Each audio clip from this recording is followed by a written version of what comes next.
Commemoration of the dead, respect for memory, and love of family and homeland were powerful forces in the lives of pioneer settlers. At the time of death, the erection of a marker was an important part of the passage from life on earth and a reminder to those left to mourn of a life lived. Many cities, towns, and villages have pioneer cemeteries. The town of Oakville is no exception. It has 7 of them. This video will touch briefly on each of them. The very earliest burial markers were made of wood, probably with carved or painted lettering on the surface to note the name of the deceased. Wood as a material was readily available, easily cut, and carved, so the signage was usually produced by a family member, friend, or neighbor.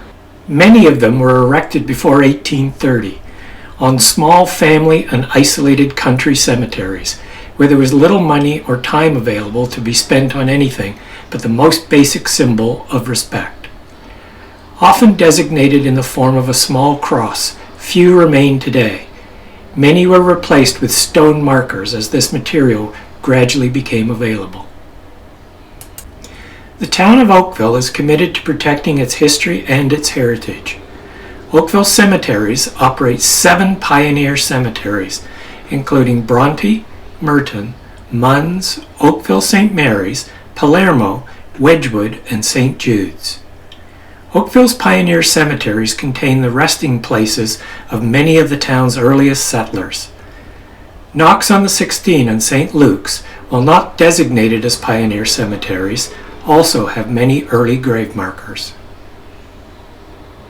Located east of 16 West Street, south of Lakeshore Road, Bronte Cemetery is one of the oldest cemeteries in Oakville and the final resting place of some of Bronte's first African American settlers.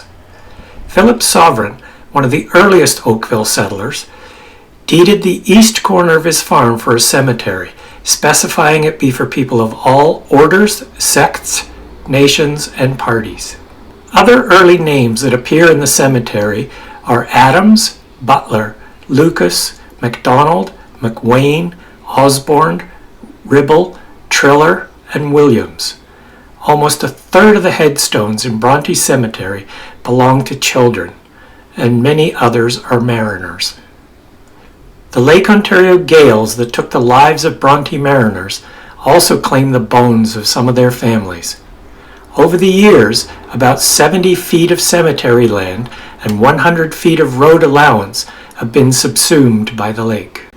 Located on the southwest corner of 2363 North Service Road, in a clearing ringed by mature trees between the QEW and North Service Road east of Bronte Road, Merton Mount Pleasant Cemetery was established in 1880 on the grounds of Mount Pleasant Church. The church and cemetery were built to serve the Methodist Episcopal community of Merton, a hamlet that settled in 1812 and became the center for harvesting the abundant supply of pine trees in the surrounding area. Names that appear in the Merton Mount Pleasant Cemetery include Luscombe, Joyce, Douglas, Spears, McDonald, Patterson, Oakley, and Carpenter. The earliest headstone is for Milo Secord, who passed away in 1888 at only 8 days old. Mun's Cemetery is located at 2579 6th Line on the southeast corner of 6th Line and Dundas Street. It was established in 1820 on land that was originally owned by Daniel Mun. A 1953 newspaper article about the cemetery cites Daniel Mun's headstone as being the oldest in the cemetery. Unfortunately, the headstone has been lost or so badly eroded that the location of the grave is now not known. It is believed that Daniel Mun lies nearby with his wife Millicent, who's also buried in the Mun Cemetery. Located near Dundas Street and Grand Oak Trail, Palermo Cemetery was operated for most of its existence by the Palermo United Church in the small village of Palermo, a stagecoach stop between Toronto and Hamilton. Familiar names that appear in the Palermo Cemetery include Cudmore, Pell, Toville, Englehart, Fox, Sargent, Van Sickle, Hager, Dorland, Joyce, Gilbert, and Secord. The town of Oakville assumed the operation and maintenance of the cemetery in 1990. The Oakville St Mary Cemetery is located south of 659 Lyons Lane. The land for the cemetery was donated in 1858 by the first mayor of Oakville, George K. Chisholm. Chisholm suggested that the old cemetery on Reynolds Street, north of Palmer, be moved to the new town cemetery to make way for a public school. The removal of the remains from the old cemetery began immediately, though the task was not completed for more than 20 years. In 1881, the last 16 bodies were disinterred from the old cemetery and moved to the Oakville St Mary Cemetery, creating considerable interest amongst the residents at the time. The founder of Oakville, Colonel William Chisholm, and members of his family are buried in the Oakville St Mary Cemetery. Located between 143 and 147 Wedgewood Drive and established in 1833, the small, historic Wedgewood Cox Estate Cemetery is the resting place of early settlers of Trafalgar Township, including many children. The absence of modern medicine in the 19th century caused a large number of children to die at an early age. In 1847, the current burial ground was recognized and preserved from future transactions. In 1909, after a series of different owners, the property surrounding the burial ground was purchased by Herbert Copeland Cox, president and later chairman of the board of the Canada Life Assurance Company, for his lakeside estate. The cemetery has since been known as the Wedgewood Cox Estate Pioneer Cemetery. Located at 258 Lakeshore Road West, St. Jude's Cemetery is on 13 acres of lush, park-like grounds south of Lakeshore Boulevard. The cemetery was established in 1853 when 5 acres of land were purchased on the shore of Lake Ontario under the leadership of Reverend Robert Shanklin. A large rectory was built on the lakeshore and a cemetery was established in the northern portion of the property.